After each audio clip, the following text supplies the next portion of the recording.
German banking economist Richard Werner was selected as a global leader for tomorrow by the World Economic Forum in Davos in 2003. Here, he tells us an insider's view of what to soon expect, and says the only way to survive the Great Reset is for us to immediately begin setting up our own banking system. In each domicile, they should be locally set up and authorized by the local regulators, and it's a profitable investment. Banking is profitable.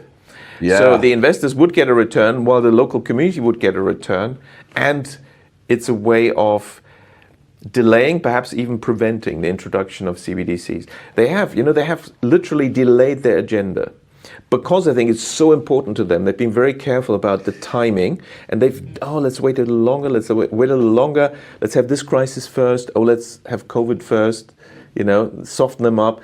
But they've delayed because the technology was already ready around 2015 to roll out. Mm. And what people don't mention is, what do these CBDCs actually look like? At the moment, there's a bit of talk about this being phone-based apps. And yes, that is the initial phase.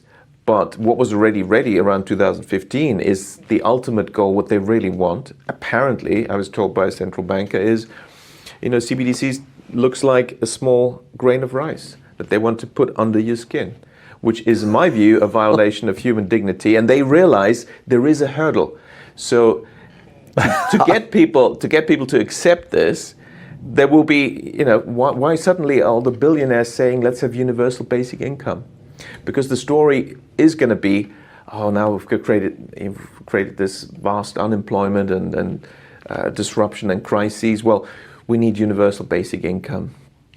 You will get 2,000 euros into your account every month. But of course, to run this efficiently, we need to use the latest technology. So, you need the CBDC chip implant. But how many people will say, okay, fine, 2,000 pounds, 2,000 euros, A surprising proportion, shockingly, obviously, to me or yourself, but we've seen years ago in Sweden, there has been a substantial small minority take-up of what's currently much larger. It's kind of like a little cylinder in stainless steel, I guess. Maybe it's titanium or something. And they're doing it because they just want to. They want to be early adopters of this nonsense. So if anyone's listening and that sounds fanciful or conspiracy theorish, the fact is in Sweden they are taking it up and in other places, and that's not coming out of nowhere. The Bank for International Settlements recently published a report called Blueprint for the Future Monetary System, Improving the Old, Enabling the New. This report proposes that a central bank digital currency will serve as the new reserve currency, and calls for the digital confiscation of all physical property by assigning every real-world item its own unique digital token, which will contain rules on how each item can and cannot be used, so that each person can be controlled and conditioned directly by the central bank.